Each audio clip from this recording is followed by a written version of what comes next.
विधायक रही, हम सबकी लाडली आदरणीय भाभी मां श्रीमती अनीता सुनील नायक जी से आग्रह करता हूं कि वह आए और हम सबको संबोधित करें।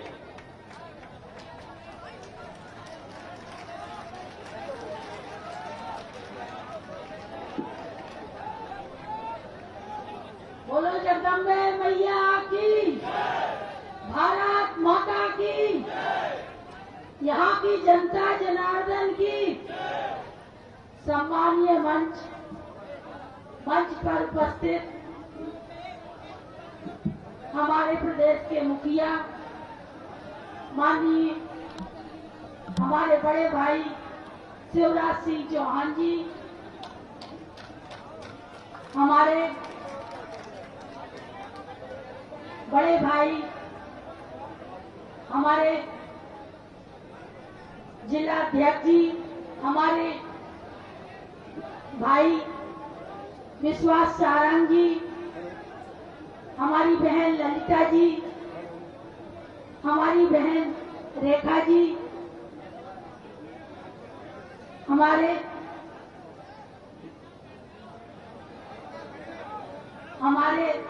प्रत्याशी शिशुपाल जी और मंच पर उपस्थित सभी हमारे छोटे बड़े भाई एवं हमारी बहनें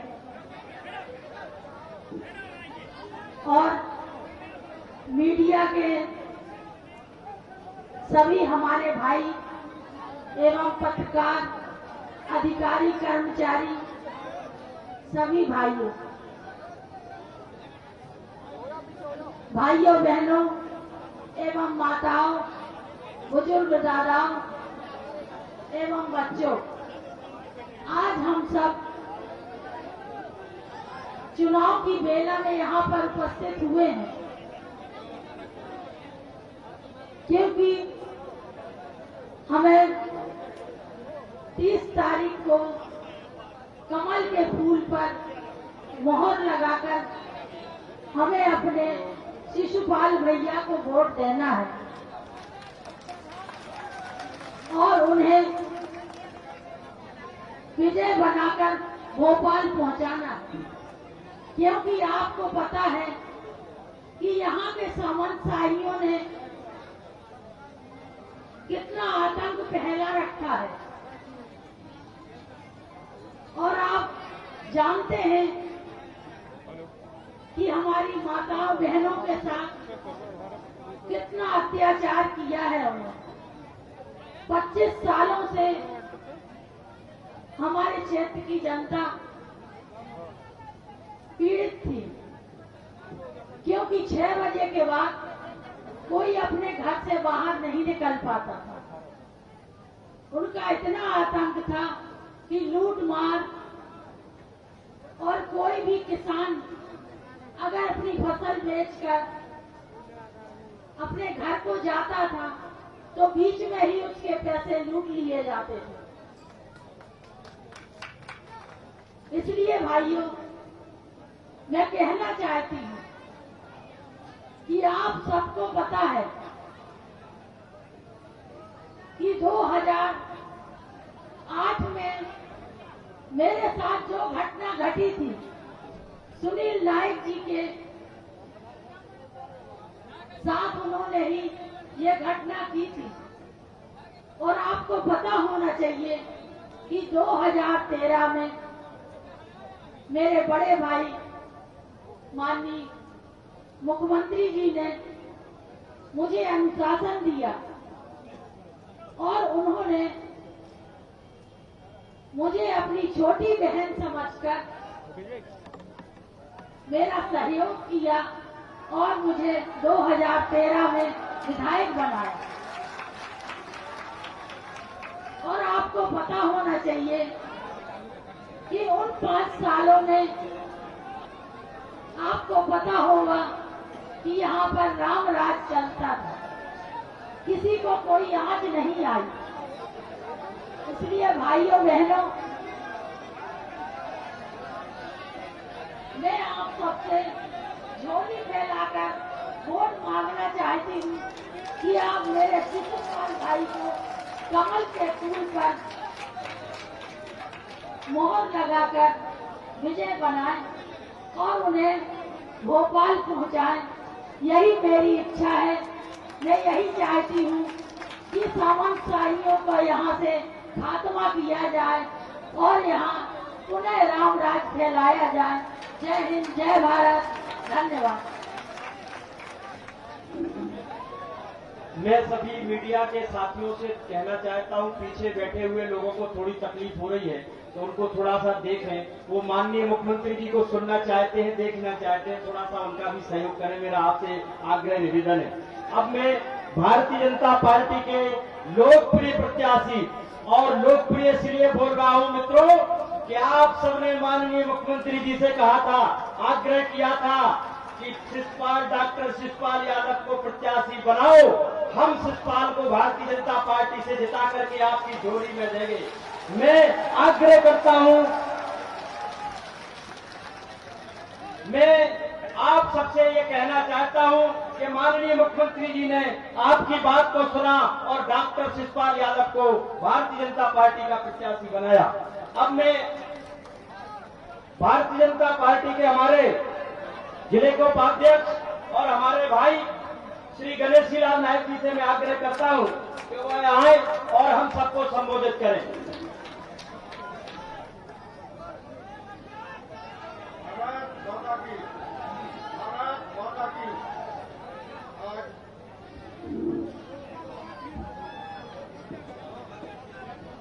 आज ग्राम दिगोड़ा के पावन भूमि पर चुनावी सभा में उपस्थित मध्य प्रदेश शासन के मुख्यमंत्री एवं हम सबके नेता परम श्रद्धेय शिवराज सिंह चौहान जी, भारतीय जनता पार्टी के निवाड़ी जिले के अध्यक्ष आदरणीय अखिलेश यादव जी, भारतीय जनता पार्टी के टीकमगढ़ जिले के अध्यक्ष आदरणीय अमित नंदा जी, टीकमगढ़ जिले के प्रभारी मंत्री आदरणीय विश्वास सारंग जी एवं पृथ्वीपुर विधानसभा क्षेत्र के भारतीय जनता पार्टी के लोकप्रिय प्रत्याशी एवं मेरे छोटे भाई आदरणीय डॉक्टर शिषपाल यादव जी, मंत्रासीन प्रदेश से पधारे सभी भारतीय जनता पार्टी के नेता कार्यकर्ता बंधु एवं सभा में उपस्थित प्रतापचंद बुजुर्ग, क्षेत्र से दूर दराज से आए नौजवान मित्रों, माताओं एवं बहनों, आज चुनावी सभा के इस कार्यक्रम में हम सब लोग भारतीय जनता पार्टी चुनाव जीते, इसके लिए आप सब लोगों से अनुरोध करने आए हैं। भारतीय जनता पार्टी के प्रत्याशी आदरणीय डॉक्टर शिषपाल यादव जी को पार्टी ने प्रत्याशी बनाया है। शिषपाल जी के बारे में आप सभी लोग भली भांति जानते हैं। पिछले 10-15 वर्षों से वो हर जगह हर व्यक्ति की परेशानी में काम में आते रहे हैं। किसी को भी कोई दुख तकलीफ हो जो उनसे संभव हो सकता था उन्होंने किया है। क्योंकि मैं भी भारतीय जनता पार्टी के प्रत्याशी के रूप में दावेदारी कर रहा था, लेकिन क्योंकि पार्टी का शीर्ष नेतृत्व तय करता है कि चुनाव कैसे लड़ना है, किसको कौन जवाबदारी दी जाए, इस नाते शिषपाल जी को प्रत्याशी बनाया है। मुझे भी पार्टी कोई न कोई जिम्मेदारी देगी, ऐसा मैं आप सब लोगों को भरोसा देता हूँ। मित्रों, विगत स्वतंत्रता के बाद देश में, प्रदेश में आधे से अधिक समय तक कांग्रेस की सरकारें रही। जब कांग्रेस की सरकारें रहती थी 2003 के पहले, उस वक्त आप सब लोगों को जानकारी है, विकास के नाम पर एक पैसे का कोई काम इस विधानसभा क्षेत्र में नहीं हुआ। जब से इस प्रदेश में भारतीय जनता पार्टी की सरकार बनी, तब से विकास, चारों तरफ विकास ही विकास दिखाई दे रहा है। आदरणीय मुख्यमंत्री जी ने समाज के हर वर्ग के लिए, चाहे वो महिलाएं हो, चाहे पुरुष हो, चाहे सामान्य हो, चाहे पिछड़े हो, चाहे अगले हो, सबके कल्याण की कोई न कोई योजना आदरणीय मुख्यमंत्री जी ने बनाई है। उसका भरपूर लाभ इस क्षेत्र की जनता को मिल रहा है। मैं आपसे अनुरोध करना चाहता हूं कि पूरी भारतीय जनता पार्टी का परिवार एक साथ पूरी ताकत से डॉक्टर शिषपाल यादव के समर्थन में लगा हुआ है। मैं भी सारे पूरी टीम के साथ पूरी ताकत से इस क्षेत्र में शिषपाल यादव भारी बहुमत से चुनाव जीते, जिससे कांग्रेस के अन्याय, आतंक और अराजकता का वातावरण खत्म हो सके। यही मैं आप लोगों से अपील करने आया हूँ। लोग किसी भी तरह की भ्रांतियों में ना पड़े। पूरी भारतीय जनता पार्टी एक साथ है। शिषपाल यादव को इस क्षेत्र से विधायक बनाना है, तभी इस क्षेत्र में विकास के कार्य हो सकेंगे। जय हिंद, जय भारत, जय मध्य प्रदेश। बहुत सुंदर अपील भारतीय जनता पार्टी के हमारे नेता श्री गणेशी लाल नायक जी ने हम सब विधानसभा क्षेत्र के इस दिगोड़ा क्षेत्र के लोगों से एक मार्मिक अपील की है। मित्रों, अब मैं भारतीय जनता पार्टी के लोकप्रिय प्रत्याशी और प्रत्याशी भी ऐसे कि जो सबसे ज्यादा पढ़े लिखे हैं, विनम्र हैं और आप सबके सामने नमन करते हैं अपना सर झुका करके। एक बार आप सब लोग जोरदार ताली बजा करके डॉक्टर शिषपाल का अभिनंदन करें और मैं आग्रह करता हूं कि वह हम सबके बीच में आए और सभा को संबोधित करें। डॉक्टर शिषपाल यादव।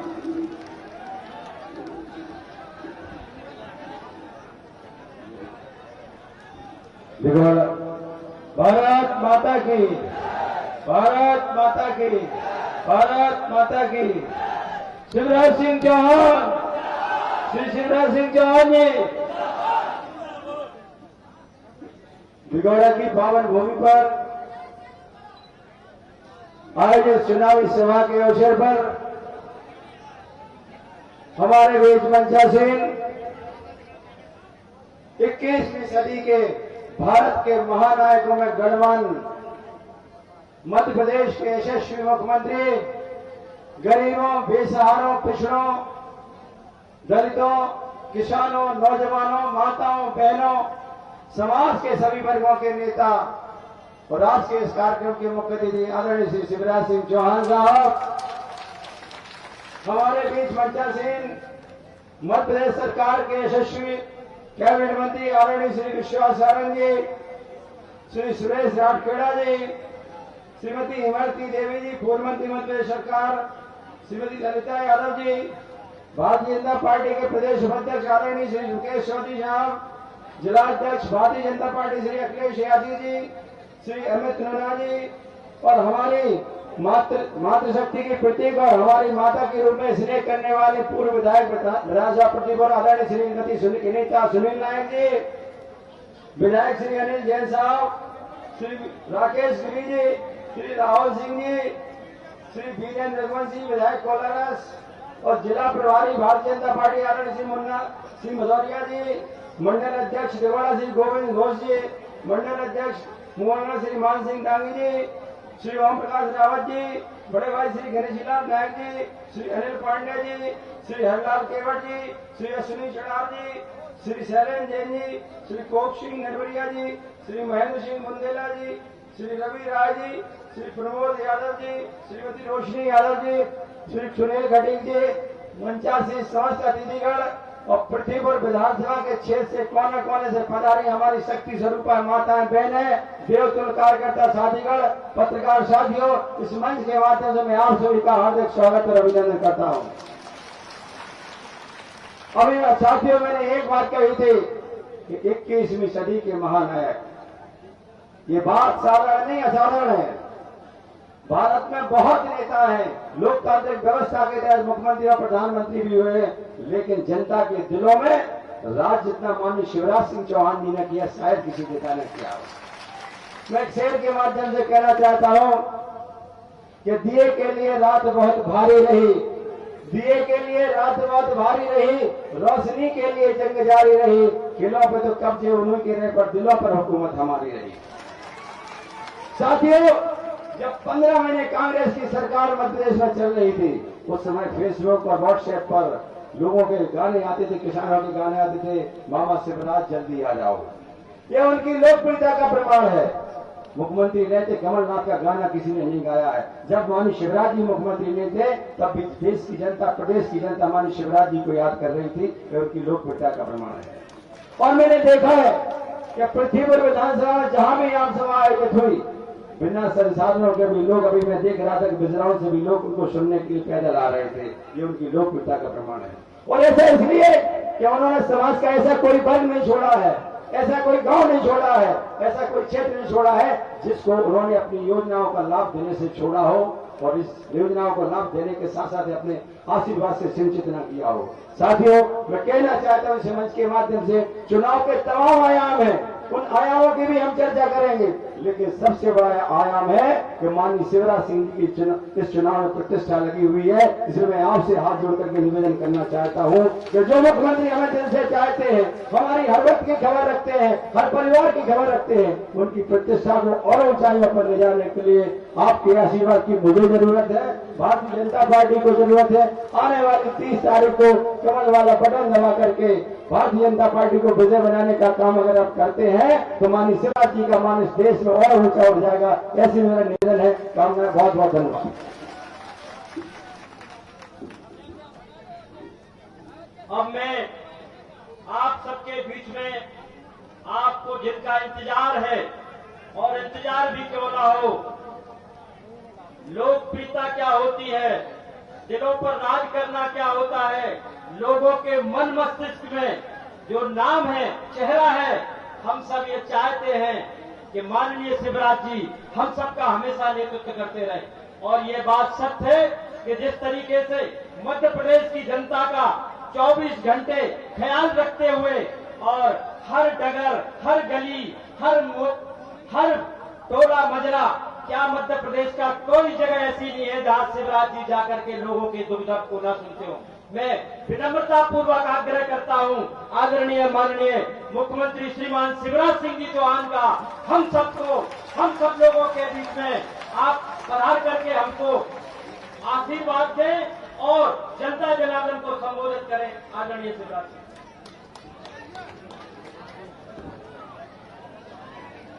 मेरे साथ मंच पर उपस्थित मध्य प्रदेश सरकार के मुख्यमंत्री,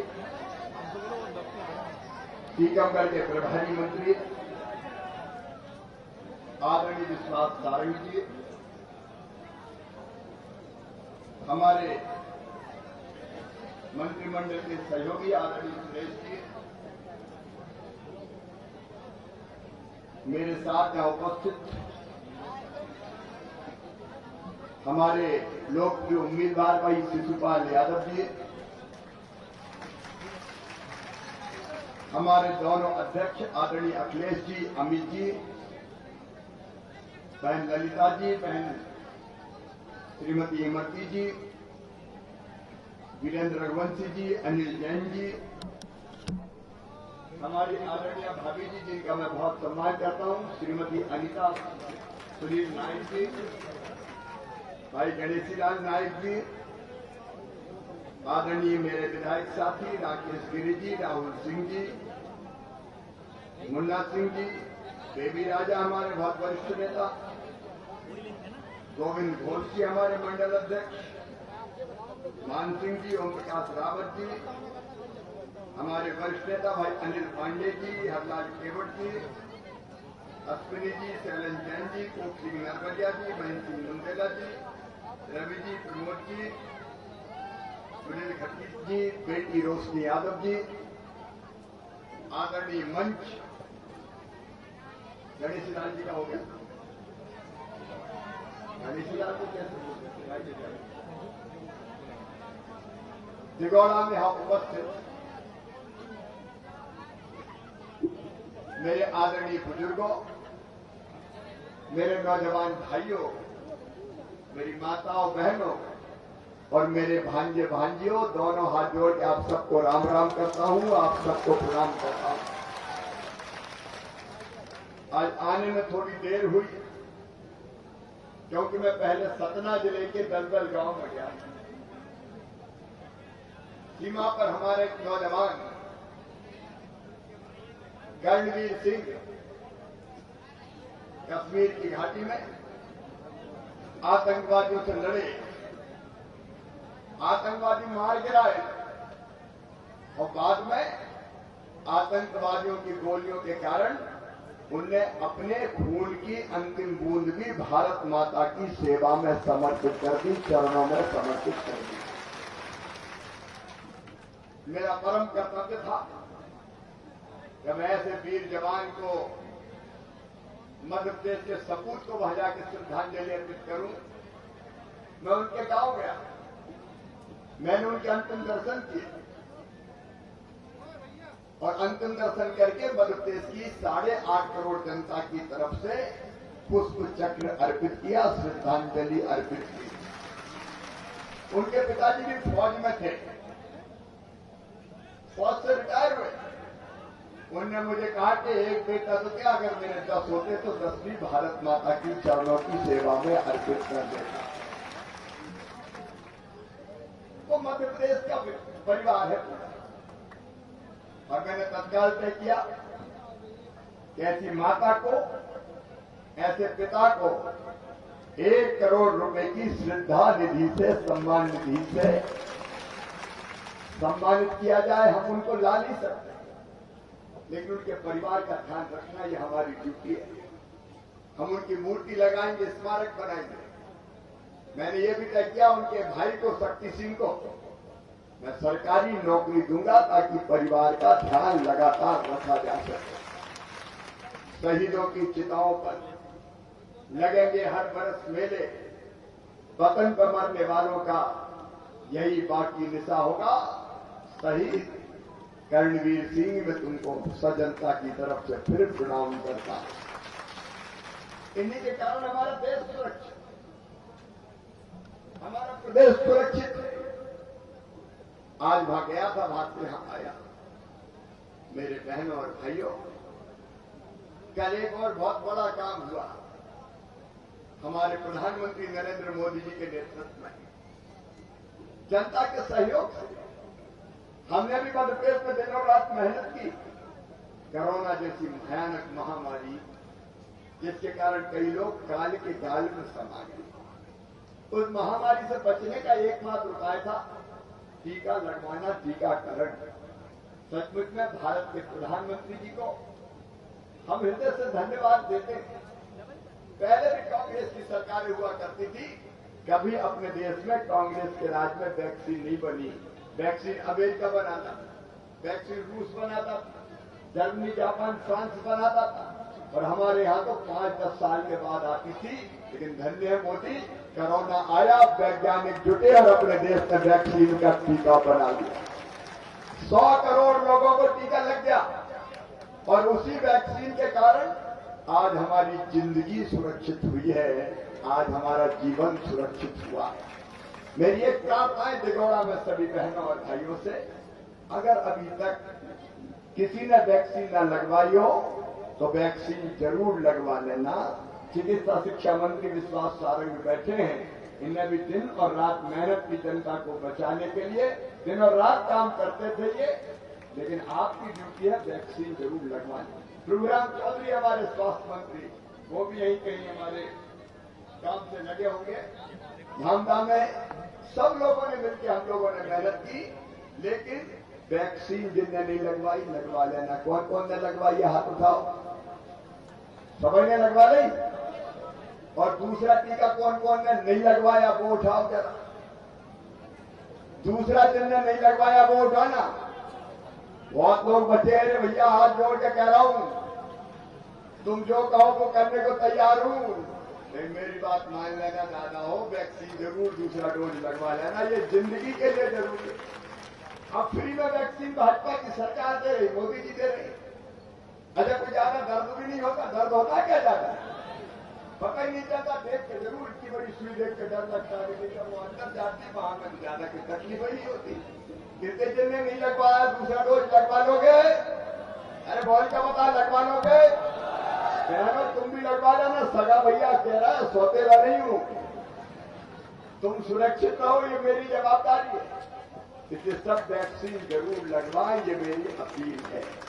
देखिए हम लोगों ने सरकार बनाई, अभी इमरती बहन बोल रही थी कि हम तो पहले कांग्रेस में थे कांग्रेस में, और जब कांग्रेस में जाते थे और कमलनाथ दादा मुख्यमंत्री थे और ये गई वहां और बोले हमें स्कूल दे दो, बोले पैसे ही नहीं है। हमें अस्पताल दे दो, बोले पैसे ही नहीं है। कन्यादान के पैसा दे दो, बोले पैसे ही नहीं है। तो इन्हें का पैसा नहीं है तो है का तुम्हारे पास, क्या बता दो। तो वो बोले चलो चलो चलो चलो चलो चलो। तो इमरती देवी जी ने, सुरेश राठखेड़ा जी ने कह दी कि तुम भी चलो चलो चलो चलो चलो चलो। कांग्रेस को उठा के तक आगे अभी हमारे कमलेश और रणवीर भी थे, यहाँ पे थे, हैं क्या? राधेराज बघेल जी भी यहाँ दिखाई दे रहे हैं। हमारे राजकुमार कुशवाहा भी उस समय भारतीय जनता पार्टी में आए थे। इनने कह दिया चलो चलो, और जब वे चले गए हम वापस आ गए। लेकिन वे अरे हम तो जब सोच रहे थे कब गए 5 साल का जी, लेकिन 15 महीना में लौट आए। चमत्कार नहीं तो क्या है बता दो। ये जनता की कृपा और आशीर्वाद।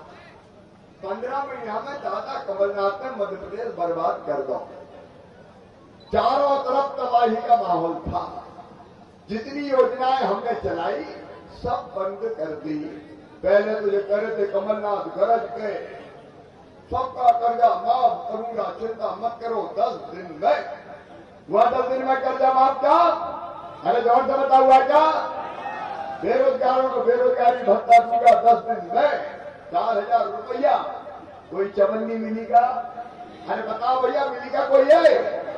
पता नहीं कितने वादे अगर मैं गिनाऊंगा। मेरी बहनें बैठी है स्व सहायता समूह की, पहले सबका कर्जा माफ कर दूंगा और पैसे देना बंद कर दिया। बेटियों की कन्यादान, बोलो बोलो मेरा किसी को। बेटियों की कन्यादान योजना बनी तो इमरती जी बता रही थी, दमक के कमलनाथ बोले मैं 51,000 दूंगा। शादियां हो गई, डोली उड़ गई, बेटी ससुराल चली गई, मेरे भांजे भांजी भी आ गए, लेकिन कमलनाथ दादा का पैसा नहीं आया। ऐसा झूठ पूरे मध्य प्रदेश तो छलने और ठगने का काम किया कमलनाथ ने, और इसलिए फिर भारतीय जनता पार्टी की सरकार आई। मेरी बहनों और मेरे भाइयों, मेरे बेटे और मेरे बेटियों, मैं इसलिए मुख्यमंत्री नहीं बना कि सत्ता पर बैठ के सब कुछ भूल जाऊं, अपने आप में मस्त हो जाऊं। मैं आपकी जिंदगी बदलने के लिए मुख्यमंत्री बना हूं, बहनों की जिंदगी बदलने के लिए, नौजवानों का भविष्य बनाने के लिए मुख्यमंत्री। अभी कल ही मैंने अपने सरकारी कर्मचारियों को कोरोना की कड़की थी मेरे भाई, बहुत परेशान थे हम लोग, मैं बताता नहीं था। 2 लहर कोरोना की आई, खजाने में पैसे नहीं आए, खजाना साफ, खर्चा बढ़ गया। कई ने मुझसे कहा कि तनख्वाह कम कर दो। मैं तनख्वाह तो कम नहीं करूंगा, चाहे कुछ हो जाए। विकास के काम ही नहीं रुकने दूंगा, चाहे कुछ हो जाए। कोरोना में पैसा अलग से खर्चा किया, लेकिन कल मैंने अपने सरकारी कर्मचारियों का डीए बढ़ा के 20% कर दिया, और वेतन वृद्धि का जो पैसा रुका था वो भी 2 किस्तों में देके पूरा हिसाब किताब बराबर कर दूंगा, चिंता मत करना। और कल के दिन सुनो किसान भाइयों, कांग्रेसी रोज मेरी शिकायत कर रहे हैं कि आचार संहिता तोड़ रहा हूं। अरे मैं क्या कर रहा हूं भैया? कल मैं किसानों के खाते में 1,500 करोड़ रुपया डालूंगा, 1,500 करोड़ रुपया। 11:30 बजे, कल 11:30 बजे एक क्लिक मामा दबाएगा और किसानों के खाते में 1,500 करोड़ रुपया आ जाएगा। मुख्यमंत्री किसान कल्याण योजना का मोदी जी 6,000 रुपया दे रहे थे। ऐसे देखो गरीब किसान को तो ये 6,000 और 4,000 कम है क्या बताओ? वक्त पे यही काम आते हैं, 1 एकड़ वाला हो, आधा एकड़ वाला हो। मेरे बहनों और भाइयों, मोदी जी ने तय किया 6,000 देंगे। मेरे दिल में आया कि मामा तू भी तो चौथी बार बना, 4 तू भी डाल के चिंता काय तो कर रहा है। 4,000 6 और 4 तक, और ये तो खड़की के है भैया, जरा कुरकुरे और हो जान दो, पटरी पे गाड़ी जान दो, उसके बाद देखना जयगढ़ पे कर देंगे, चिंता मत करो। अब मामा का राज और भारतीय जनता पार्टी की सरकार। ये कांग्रेस के मित्रों ने तो 0% ब्याज पर कर्ज ही देना बंद कर दिया था। 0% ब्याज का कर्जा बंद। कमलनाथ जवाब दो, 2200 करोड़ रुपया किसानों के फसल बीमा योजना का प्रीमियम जमा नहीं किया था, इससे किसान को मिले नहीं थे। कोरोना की कर्की में 2200 करोड़ जमा करके 3100 करोड़ रुपया किसान के खाते में कोरोना की पहली लहर में हमने डालने का काम किया। समर्थन मूल्य पे खरीदी, एक एक दाना किसान का हमने खरीदा। और अब भी चिंता मत करना मेरे बहनों और भाइयों, किसान का गेहूं भी खरीदा जाएगा, किसान की धान भी खरीदी जाएगी। और जब पृथ्वीपुर में आया था तो कहा कि अदरक की मंडी चाहिए, घुइया की मंडी चाहिए, तो अदरक घुइया की मंडी भी बना दी। चिंता मत करना, जो जरूरत होगी किसान भाइयों मैं पूरी करूंगा, ये भारतीय जनता पार्टी की टीम पूरी करेगी। एक तरफ कैन और बेतवा का पानी, उस परियोजना पर काम शुरू होने वाला है। दूसरी तरफ अलग अलग जो डैम बांध सुधारा जैसे बनाए वो भी हमने बनाए। चंदेल कालीन तालाबों का जीर्णोद्धार हम करेंगे। हरपुरा नहर से भी कैसे ठीक से पानी आ पाए इसका इंतजाम हम करेंगे, क्योंकि हमें चिंता है किसानों की, क्योंकि हमारी आत्मा किसानों के लिए धड़कती है। कमलनाथ दादा तो भूल गए और जैसे मुख्यमंत्री बने कंबल ओढ़ के वल्लभ भवन में ही सो गए। कहीं आना ना जाना। आजकल मैं आ जा रहा हूं तो कहते हैं ये मुख्यमंत्री इतने खेतीबाज क्यों है? अरे भैया हमारा है तुम्हें क्या तकलीफ? कहते कि रात क्यों रुकेंगे? अरे भैया रुकूंगी नहीं, टीकमगढ़ जिले में रात। और हम जनता के जनता हमारी, हमें तो मजा जनता के बीच में आता है भैया। जनता के बीच में रहते हैं, जनता से हाथ मिलाते हैं, जनता को गले लगाते हैं। और वो कहते थे दूर चलो चलो चलो, हटो हटो, चलो चलो, हटो हटो। ये हटने वाली सरकार नहीं है, ये दोनों बाहें फैला के गले लगाने वाली सरकार। मेरी बहनों, ये मेरी बहनें बैठी, स्वयं सहायता समूह की बहनें भी बैठी है। मेरा टारगेट है, मेरा लक्ष्य है कि अपनी बहनों की आमदनी हर महीने स्वयं सहायता समूह के माध्यम से 10,000 रुपया होनी चाहिए। उस दिशा में हम काम कर रहे हैं, कोई कसर नहीं छोड़ूंगा। आपको पता बहनों, स्कूल के कपड़ों की सिलाई पहले ठेकेदार करते थे, उनसे वापस लेके हमने कहा मेरी बहनें कपड़े सिएंगी। स्कूल की सिलाई का पैसा, यूनिफॉर्म का, ड्रेस का बच्चों की, वो मेरी बहनों की जेब में, खाते में जाएगा। नंबर 2, ये बड़े बड़े ठेकेदार बच्चों के लिए वो पोषण आहार आता है ना, वो पोषण आहार बनाते थे बड़े बड़े ठेकेदार। और कितने का बनता था पता है? 800 करोड़ रुपया का हर साल। हमने फैसला किया, इमरती देवी बैठी है, हमारी मंत्री थी उस समय, पहले जब सरकार में हमने तय किया तब हमने, ललिता जी हमारे मंत्रिमंडल में थी, अनीता भाभी भी हमारी विधायक रही है, उस समय हमने तय किया कि ठेकेदार क्या को बनाए, ये महिलाओं के समूहों को बनाने दो। हमने फैसला कर लिया, 7 फैक्ट्रियां चालू कर दी कि समूह बनाएंगे। बीच में कमलनाथ दादा आ गए, उन्हें बहनों से वापस लेके और फिर ठेकेदारों को दे दिया, क्योंकि कमीशन का खेल खेलना था। बहनों तुमसे छुड़ाया और ठेकेदारों को दे दिया। अब सुनो मेरी बहनों, ठेकेदारों से वापस लेके हमने फैसला किया है कि स्व सहायता समूह की मेरी बहनें ही बच्चों का पोषण आहार अब बनाएंगी। 800 करोड़ रुपया का पोषण आहार, उसमें कम से कम 100 करोड़ रुपया बचेंगे, कम से कम। ये मैं कम से कम बता रहा हूँ। ठेकेदार पता नहीं कितने बचाते और खाते, लेकिन अब बहनों के खाते में जाएगा। मेरी बहनों, जब सोचो तो कांग्रेस ने क्या दिया। अरे जब मैंने तय किया संबल योजना, भारतीय जनता पार्टी की सरकार है, तो संबल योजना में हमने तय किया था कि बुंदेलखंड में भी अपनी परंपरा है, अगर बेटा बेटी का जन्म हो बहन के यहाँ तो भैया लड़ुआ लेके जाते हैं, साड़ी लेके जाते हैं, कपड़ा लेके जाते हैं। परंपरा है कि नहीं? परंपरा है। तो हमने सोची गरीब बहन के पास कौन जाएगा। हमने तय किया कि गरीब बहन अगर बेटा बेटी को जन्म देगी तो जन्म देने के पहले 4,000 रुपया खाते में डालेंगे ताकि वो आराम कर सके। नहीं तो भैया हम भी गाँव में करना भाई, हमने अपनी आंखों से देखो कि बेटा बेटी के जन्म के 4 दिन पहले भी मजदूरी कर रही है बहन। हम कहा ये तो ठीक नहीं है। तो ऐसी हालत में बहन को आराम करने का मौका मिलना चाहिए कि नहीं? जोर से बताओ, मिलना चाहिए कि नहीं? इसलिए हमने तय किया 4,000 पहले खाते में डालेंगे ताकि कुछ दिन आराम करें और बाद में फिर बेटा बेटी के जन्म के बाद लड़ुआ खावे 12,000 और डालेंगे। ये 4 और 12 16,000। कमलनाथ दादा, मेरी बहनों ने तुम्हारा क्या बिगाड़ा था रे? तुमने मेरी बहनों के मुंह से लड़ुआ ही छीन लिए। लड़ुआ के पैसे ही बच, अब चिंता मत करना। अब फिर भैया आ जाए, लड़ुआ के पैसा फिर के चालू, अब फिर से खाते में पैसा डालना।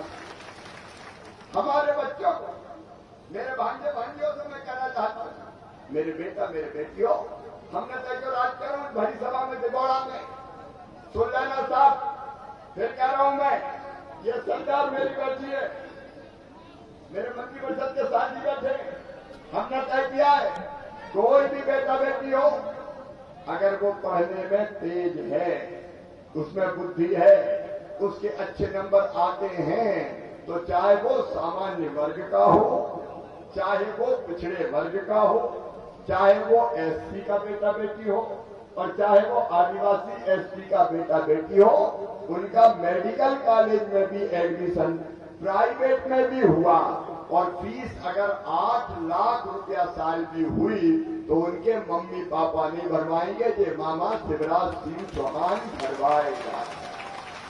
बताओ बेटा बेटियों की फीस भरानी चाहिए कि नहीं? अरे सब बताओ बहनों, तुम भी भरानी चाहिए कि नहीं? हमारी सरकार इसलिए, कमलनाथ दादा जवाब दो, तुमने मेरे भांजे भांजियों की फीस गाय को छुड़ा ली थी रे, फीस ही देना बंद कर दे।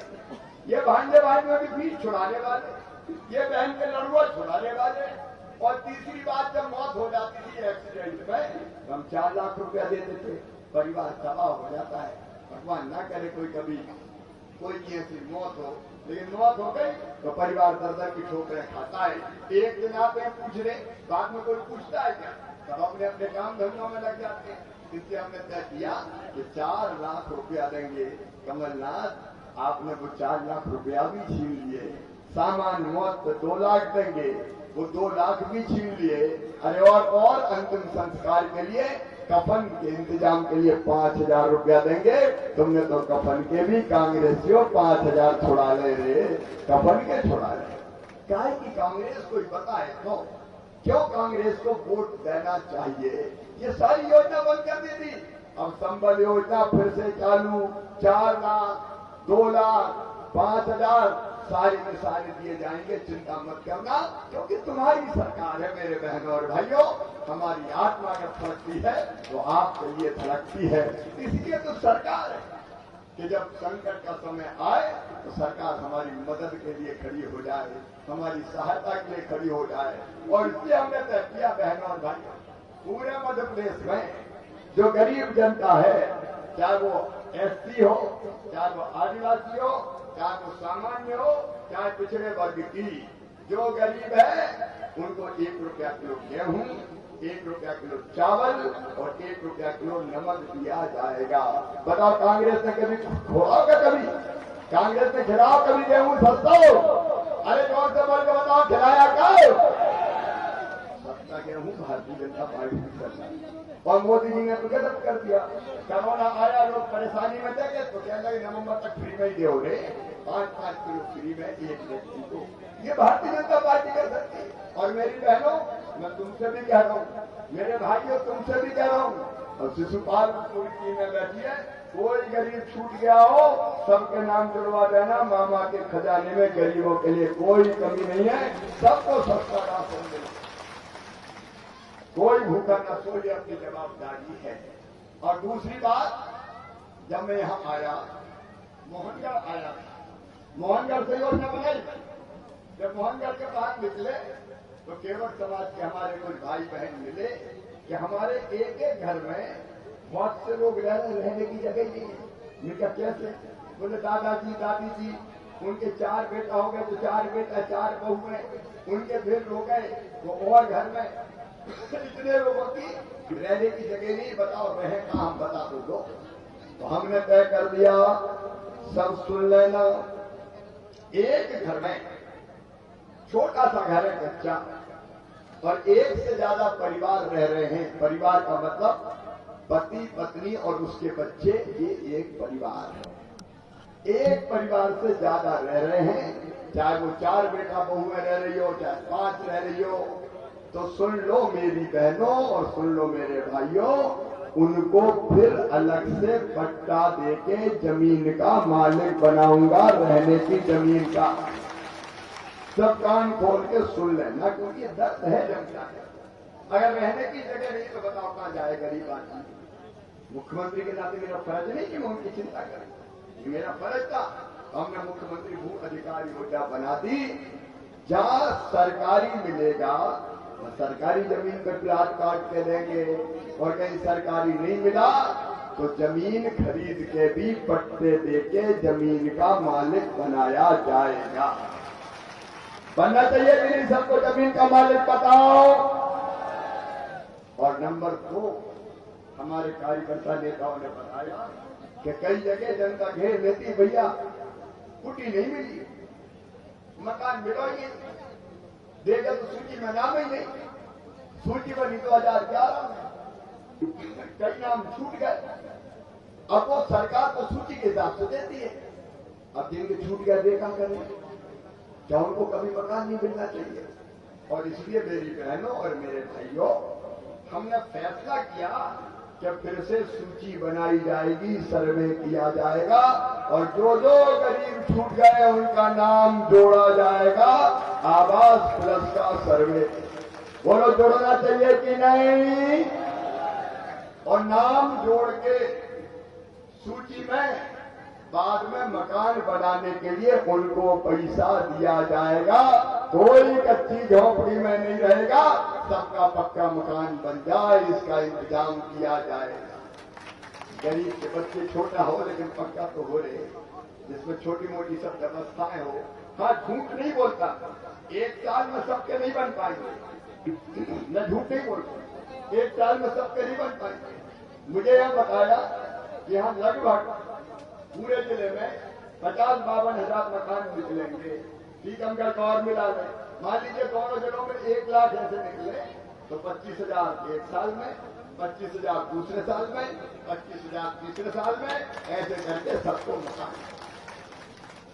बेटा बेटों की फीस की बात मैंने बताई, बच्चों के इलाज की बात मैंने, बच्चे नहीं, ये कार्ड जो बन रहे हैं, आयुष्मान कार्ड बने कि नहीं बताओ? जिनके बने वो हाथ उठाओ, बने हो आयुष्मान कार्ड बने, और जिनके नहीं बने वो जाओ। तो बने भी है और नहीं भी बने, तो सुनो भैया, सबके बनेंगे।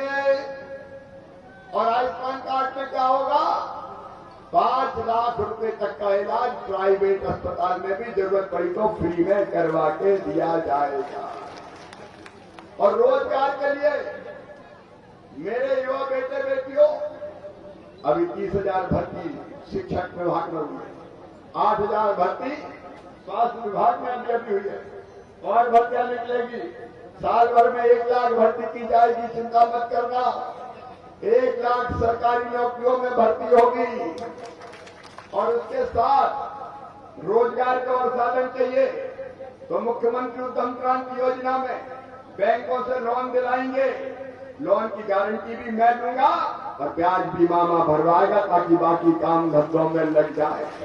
जो गरीब समाज है कई तरह के दूसरे काम करती है, तालाब है तो मछली मारने का काम, सिंगारे लगाने का काम। कई जगह शिकायत आई कि दबंग उस पर कब्जा कर लेते हैं, चिंता मत करना। परंपरागत रूप से जो ये काम कर रहे हैं उन्हीं को अधिकार दिया जाएगा। कोई गुंडागर्दी करेगा तो छोड़ा नहीं जाएगा, किसी भी कीमत पर नहीं छोड़ा जाएगा। और छोटे छोटे व्यापारी भाइयों, पीएम स्ट्रीट वेंडर योजना और सीएम स्ट्रीट वेंडर योजना, मतलब काम धंधा अगर छोटा मोटा करना है, फल बेचना है, सब्जी बेचना है, चाय बेचना है, छोटे मोटे और किराने की दुकान खोलना है, तो उनको 10,000 रुपए तक का लोन बिना ब्याज का हम अपनी गारंटी पे दिलवा रहे हैं स्ट्रीट वेंडर योजना के अंतर्गत, ताकि उनका भी काम धंधा शुरू हो जाए। सेल्फ हेल्प ग्रुप को 2500 करोड़ रुपया मेरी बहनों दिलवा रहा हूं, 2500 करोड़ अलग अलग सेल्फ हेल्प ग्रुप को, ताकि तुम्हारे काम धंधे चालू हो जाए, आपकी जिंदगी बदलने का चुनाव है। देखो मामा आया, किससे नहीं आया कि वोट दे दो, वोट दे दो, चाहे को दे दो, वोट इसके दे दो कि मैं ये सारे काम पूरे कर सकूं। जरा ईमानदारी से बता, कांग्रेस ये काम कर पाएगी क्या? जरा दिल पे हाथ रखते सबके दिल से, और मुझसे सहमत हो तो जोर से बताना, कांग्रेस ये काम कर पाएगी क्या? उनको तो लेनी देना नहीं, उनके तो अखंड राज यहाँ चल रहा है कुशबीपुर में। एक बार मेरी बहन बनी थी, नायक जी के मर्डर के बाद नहीं अधिकांश टाइम वो ही रहे। उनका काम जनता को सुविधाएं देना नहीं है मेरे बहन और भाइयों। उनका काम तो उधर कह रहे टैटुआ दबाना, ये कह रहे, मैं नहीं कह रहा, पीछे वो बता रहे। उनका काम तो ये गरीबों के प्राण ले लो, और ये नहीं होगा। जनता का राज चलेगा, जनता को अधिकार मिलेगा और विकास के भी काम होंगे। जब दिगौड़ा पिछली बार आया था तो तहसील बनाने का ऑर्डर साथ में लेके आया था। हम जो कहते हैं वो करते हैं, और अभी भी विकास के जुड़े काम हमारे मंत्रियों को, हमारे साथियों को दिए गए, वो भी हम पूरा करेंगे और जनता की जिंदगी बदलने में कोई कसर नहीं छोड़ेंगे। आपसे मेरी यही प्रार्थना है, ये बदलाव का चुनाव है, बदल दो पृथ्वीपुर विधानसभा क्षेत्र की जनता की किस्मत। आपके हाथ में कमल के फूल पे बटन दबा के दिखा दो इस बार कि जो जनता के साथ हम उसके साथ। और 2 साल का मांग रहा है, क्या मांग रहा है तुमसे? 2 साल दे दो शिशुपाल यादव को और फिर काम देखो। ये शिशुपाल दिन और रात मेहनत करेंगे। क्या शिशुपाल का सत्ता नहीं छोड़ोगे भैया? हरी पट्टी करना भाई, कह रहे नहीं छोड़ेंगे। और अकेले नहीं हो, मुख्यमंत्री साथ है, मंत्री साथ है, ये नेतृत्व साथ है, प्रधानमंत्री जी का आशीर्वाद है। हम तस्वीर भी बदलेंगे और जनता की तकदीर भी बदलेंगे। आप केवल कमल के फूल की बटन दबा दो। बोले कमल के फूल की बटन दबाओगे? मेरी बहनों तुम भी दबाओगी? शिशुपाल को विधायक बनाओगे? भारतीय जनता पार्टी को जिताओगे? मामा के साथ आओगे? तो आइए आज दिगौड़ा की महती सभा में हम सब संकल्प लें कि हम सब भी कमल के फूल के बटन दबाएंगे और बाकी से भी कहेंगे कमल के फूल के बटन दबाएं, शिशुपाल और भारतीय जनता पार्टी को जिताकर ही चैन की सांस लेंगे। तो संकल्प के लिए सब तैयार हैं? तो अपने अपने जगह खड़े होकर आज संकल्प लिया जाएगा कि हम भारतीय जनता पार्टी को जिताएंगे, कमल के फूल की बटन दबाएंगे, शिशुपाल को अपना विधायक बनाएंगे और मामा के हाथ मजबूत करेंगे। तो उठाइए दोनों हाथ, बांधिए दोनों मुट्ठी और मेरे साथ बोलिए भारत माता की, भारत माता की। मैं भी आपको विश्वास दिलाता हूं कि जीऊंगा तो आपके लिए और अगर मरना पड़ा तो मरूंगा भी आपके लिए। बहुत बहुत धन्यवाद।